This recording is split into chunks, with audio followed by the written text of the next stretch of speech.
Hey, aujourd'hui, on va voir 3 tips sur comment bien faire sonner une note à la guitare. Faire bien sonner une note à la guitare, ça a l'air simple comme ça, mais c'est la chose la plus importante à apprendre, que ce soit au début ou bien plus tard. Même après 5, 10, 15 ans de guitare, vous aurez toujours ces principes à garder en tête. Et du coup, l'apprendre dès le début, ça vous évite de vous tirer une balle dans le pied. Si vous n'avez pas ça, évidemment, vous allez un peu ramer pour rien dans le vide. Donc, on va voir ça tout de suite, c'est parti. Principe numéro 1, donc là, il va juste falloir connaître la notion de fret. Ok, la fret 1, ici, la première barre métallique, tout ce qu'il y a au-dessus, ça sera la case numéro 1. Au-dessus de la barre métallique numéro 2, ça sera la case 2. Case 3, 4, 5 et ainsi de suite. Le point numéro 1 ici, c'est de ne pas jouer ici sur la fret, par exemple. On va prendre la case numéro 2. Si vous jouez sur la fret 2, vous aurez un son étouffé et c'est absolument pas ce qu'on veut. Ok, ça marche évidemment sur toutes les frettes, ok. Donc voilà pour ce point, il a l'air très simple, mais parfois, par exemple, si vous jouez des accords, effectivement, parfois, des fois, vous pourrez avoir des doigts qui tout simplement, qui se calent au-dessus de la frette, et du coup, ça fera que vos accords ne sonneront pas bien, ok. Le principe que vous appliquez sur une note, il s'applique sur absolument toutes les notes de votre manche. Donc que ce soit quand vous faites des accords ou quand vous jouez des notes indépendantes. Ici, on va se focus sur les notes indépendantes pour bien comprendre la métrique de comment bien faire sonner une note. Comme ça, vous pourrez le faire sur les accords et ensuite, ainsi de suite.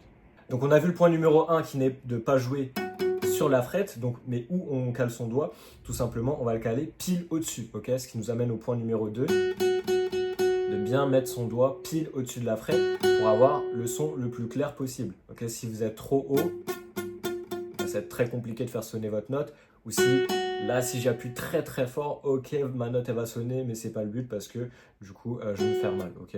Alors que là, on fournit beaucoup moins d'efforts pour avoir une note plus claire. Et évidemment, il y a des fois où vous pourrez pas forcément, si vous enchaînez rapidement, ok, des fois vous ne serez pas pile au-dessus de la frette, ok, et c'est pas grave, ok. Si vous êtes au milieu, c'est très bien aussi, mais évitez d'être trop haut sur les frettes. Par exemple ici en cascade, j'ai du mal à avoir un bon son. Okay, je peux avoir un bon son si je force, mais c'est pas le but. Okay, ce qui nous amène au point numéro 3, qui est la pression, tout simplement. La pression, en fait, ici, par exemple, si je mets pas assez de pression, ici sur la case 2, okay, là j'essaie de remettre un peu plus de pression, ok, là ça sonne bien, ok. Mais le but, c'est pas non plus de mettre trop de pression, parce que si vous mettez trop de pression, tout simplement, vous allez vous faire mal aux doigts, vous allez vous cramer les doigts, et au bout de 5 minutes, vous ne pourrez déjà plus jouer. Okay, donc le but, c'est vraiment de jauger, ok, vous jaugez. Là, vous êtes à l'aise et où ça vous fait tout simplement pas mal. Évidemment, il faut arriver de façon perpendiculaire au manche et pas arriver comme ça. Okay, toujours arriver sur une note de façon perpendiculaire, ok, que ce soit ici ou ici, ok, donc partout sur le manche. Donc ici, vous arrivez de façon perpendiculaire pour fournir le moins d'effort possible, pile au-dessus de la frette, ce qui fait que vous avez une note qui sonne tout simplement parfaitement, ok. Et évidemment, le principe que je vous donne ici en case 2, il s'applique sur n'importe quelle note que vous allez jouer, que ce soit sur l'accord de 6.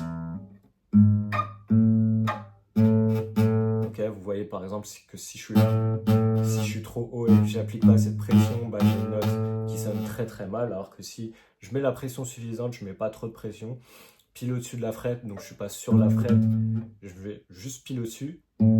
Et là, j'ai une note qui sonne super bien, ok. Donc ces 3 principes, vous allez les appliquer sur des notes indépendamment, ok, mais aussi du coup sur les accords, ok. Faire en sorte que si par exemple vous identifiez une corde sur un accord qui sonne pas bien, ici par exemple ça gêne, c'est tout simplement soit vous avez un des 3 principes qui est pas bon, donc soit votre doigt par exemple il est trop haut et du coup votre note elle va pas bien sonner, du coup ok, soit c'est la pression ici sur la corde 2, ici là, si vous ne mettez pas cette pression, ou si vous êtes trop haut, ou si vous êtes par exemple ici sur la barre métallique, ok. Et évidemment, petit tips bonus pour les accords, évidemment, vous aurez des doigts aussi qui peuvent gêner, par exemple ici, sur l'accord de Do. Si mes doigts, ils n'arrivent pas de façon assez perpendiculaire au manche et que je suis un peu trop comme ça, allez voir que j'ai par exemple ce doigt qui va gêner ici la corde aiguë et qui va mal sonner tout simplement parce que j'ai ce doigt qui effleure, même si ça effleure d'un micro-centimètre, et bah votre note va mal sonner. Donc il faut toujours, hop, ici, arriver avec son poignet un peu plus. Ok, et faites vraiment en sorte d'être le plus à l'aise possible quand vous posez un accord. Donc voilà. Et d'ailleurs, si tu es déterminé à progresser à la guitare rapidement et simplement sans les méthodes scolaires, je propose des accompagnements personnalisés en fonction de tes objectifs et ton niveau actuel pour te permettre d'avoir le niveau de tes rêves rapidement. Donc si tu es intéressé, clique le lien en bio.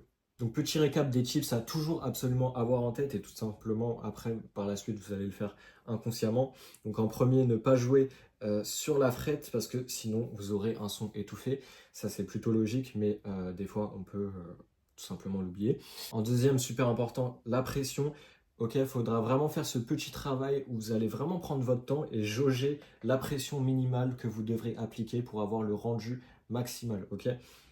Et enfin, la distance par rapport ici à votre frette de départ. Ok, toujours jouer pile au-dessus de la frette pour avoir une note qui simplement sonne le plus clair possible et tout simplement qui sera parfaite en fait tout simplement. Appliquez simplement ces principes et vous dépassez déjà 99% des guitaristes autodidactes. N'hésitez pas à vous abonner, lâcher un like, je donne énormément de valeur et je vous dis à la prochaine pour une prochaine vidéo.